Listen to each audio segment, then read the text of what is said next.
Olá para você que acompanha o USCS Consciência, um programa que busca profissionalizar o campo da divulgação científica e dar visibilidade a projetos desenvolvidos na Universidade Municipal de São Caetano do Sul. O USCS Consciência foi criado para conectar ciência e sociedade e se dedica à prática de divulgação científica a partir dos meios de comunicação em diferentes formatos e linguagens. Eu sou Arquimedes Pessoni, jornalista, e no programa de hoje você conhecerá um pouco mais do trabalho Influência da Especialidade Médica na Qualidade de Vida. Trata-se de uma pesquisa de iniciação científica de Beatriz Clotaguer Jaramella e foi orientada pelo professor Dr. Éder Viana de Souza. Ele está conosco. Professor Éder, obrigado pelo seu tempo e a sua disponibilidade para falar com a gente.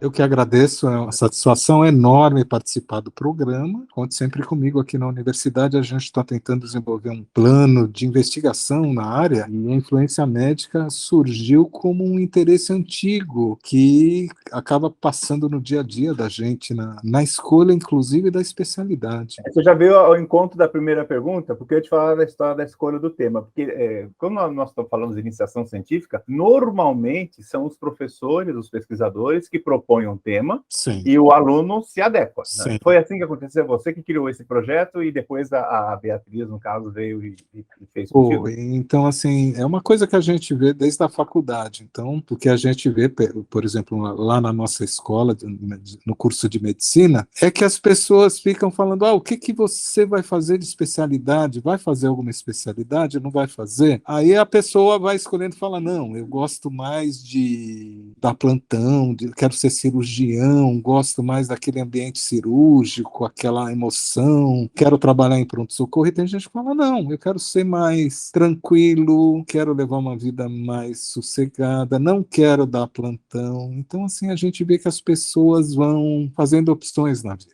E o curso, ele é como se fosse um grande cardápio também, né? O aluno chega sem saber o que ele vai poder comer. De repente, ele entra pensando em cardiologia, sai saindo com proctologia, sei lá, né? Que é o meu caso. Eu entrei, eu gostava muito de esporte, de futebol, tudo. Eu queria ser ortopedista, né? E acabei saindo, fazendo saúde da mulher, uma das grandes áreas, né? Porque você entra e acaba se apaixonando. Então, às vezes, as pessoas pensam, como escolher uma especialidade médica? É só por remuneração?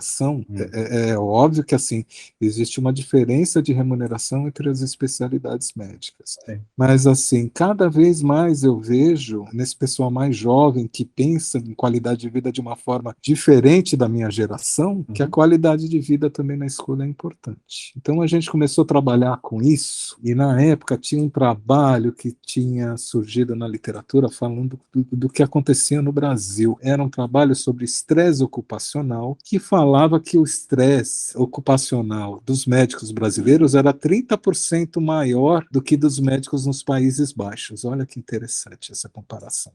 Um trabalho com 3 mil médicos, então era uma coisa grande e que a gente começava a falar. Um autor que chamava Rich Master. Então ele foi publicado e ele tinha assim, olha, você tem 30% mais de estresse ocupacional e o que a gente via? Que no Brasil, 75% das instituições não tinham suporte para trabalhar esse estresse ocupacional do médico. Então, muita coisa do que você, às vezes, suporta, eu acho que tem algumas profissões que têm um estresse ocupacional, grande, uma delas é a medicina, e não tinha suporte. Com uma carga de trabalho muitas vezes inadequada. Então, assim, ele falava até que quase 50% das instituições, inclusive, permitiam que a pessoa ficasse mais de 24 horas de plantão. Então, você imagina ficar mais de 24 horas de plantão.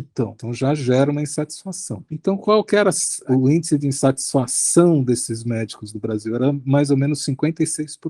Foi aí que foi surgindo. E isso dependia, sim, do sistema de saúde político do país e dependia também, principalmente, de condições de trabalho. Então, assim, quando se fala de mais médicos, de um monte de projeto, por que o médico não vai para o interior? Por causa disso, de condições de trabalho, né? Agora, eu vi que vocês aplicaram um questionário para 100 profissionais de medicina, né? Sim.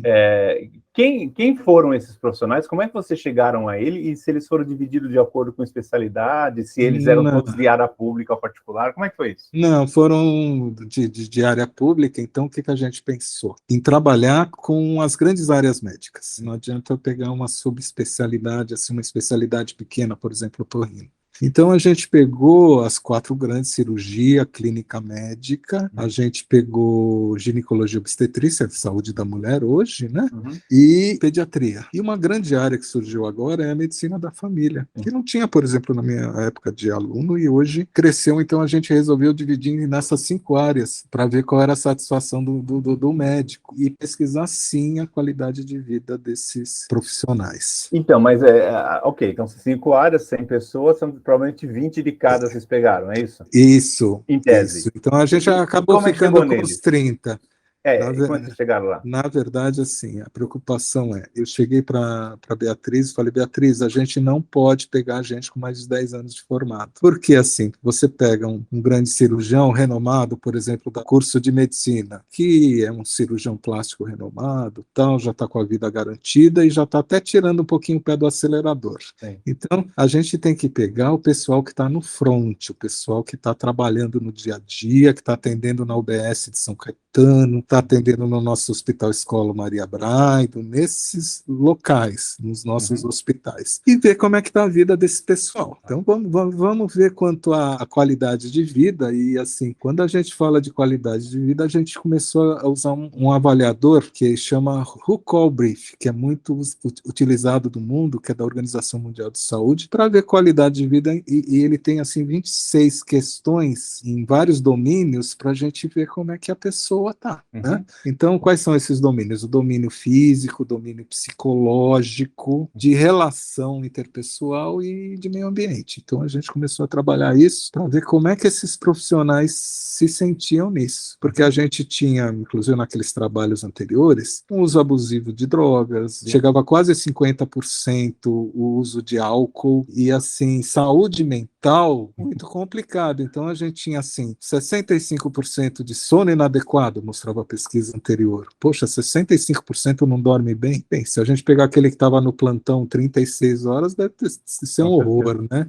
Mas, assim, outras coisas, alimentação não saudável, que não tinham férias remuneradas. Então, assim, a pessoa não tinha uma qualidade, e a gente pensou: vamos ver como é que são esses profissionais. E aí veio o grande problema, que a gente fez o trabalho, vamos investigar, vamos ver como é que, nas condições normais de temperatura, como é que estão essas 5 especialidades médicas grandes. É lógico que a gente já tinha uma ideia que, por exemplo, a pessoa, quando fala: vou fazer saúde da família, ela já tem um estilo diferente, já tem um perfil diferente do cirurgião. A gente percebe isso no dia a dia, né? Que é uma pessoa mais atirada, tudo. Então, assim, é aquela pessoa que não vai dar plantão, vai dormir todo dia em casa. O cirurgião não, ele gosta do plantão, ele tem um tipo de atividade diferente. Ou, por exemplo, na minha especialidade, de você sair, por exemplo, 3 horas da manhã para fazer um parto. Ou você está num plantão, você não sabe o que vai chegar. Então, tem essas variantes. Então, a gente já mais ou menos achava que isso, e em todo mundo que a gente vê, por exemplo, ginecologia, obstetrícia, por exemplo, obstetrícia é uma coisa muito complicada em alguns países, por exemplo. Na América do Norte, talvez é uma das especialidades com maior número de processos, inclusive. Então, é uma especialidade de alto risco. Aí o que a gente pensava: não, a pior qualidade de vida vai estar por ali, em ginecologia, obstetrícia. Essa era a tua hipótese, então? Essa era a nossa hipótese que a gente... E essa hipótese tinha alguma relação com aquele estudo que você citou anteriormente, ou não? Seria algo brasileiro? Não, aquele estudo era geral, mas tem algumas outras pesquisas, por exemplo, mostrando, assim, por especialidade, número de processos nos Estados Unidos. Então, tem trabalho mostrando síndrome de burnout, né? Esse estresse ocupacional em algumas áreas médicas, e a gente sabia que era difícil, por exemplo, trabalhar mesmo num pronto-socorro americano, aqueles que a gente vê, assim, o mais antigo ER lá do George Clooney, você já vê que é bem mais complicado, né? Não é fácil, Uhum. não, você trabalhar no pronto-socorro. Mas aí veio a pandemia, a gente já tinha feito Mas no meio do projeto, caminho tinha uma pandemia, né? então no meio do caminho tinha uma pandemia. Mas mas o questionário era online ou era presencial? Não, a Beatriz aplicava o questionário e ia atrás das pessoas, porque foi um pessoal que a gente teve que Não adaptar. parou, né? Mas assim, a gente conseguia porque foi um pessoal que não parou de trabalhar, né? Sim, Então foi uma sim. classe que não teve essa de ficar em casa. Então estava todo mundo no front.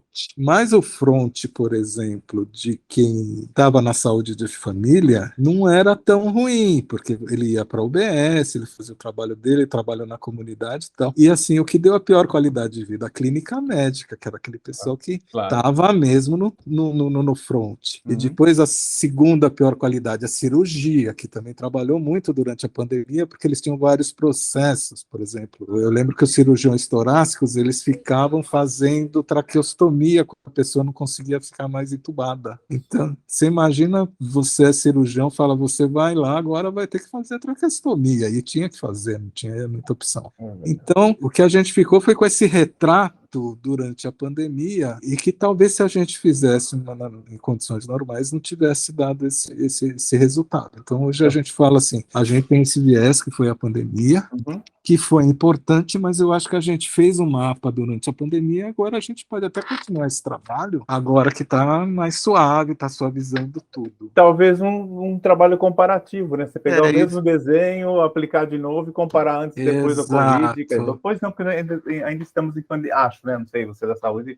Tá melhorando. Parece que ninguém está falando mais nada, mas enfim.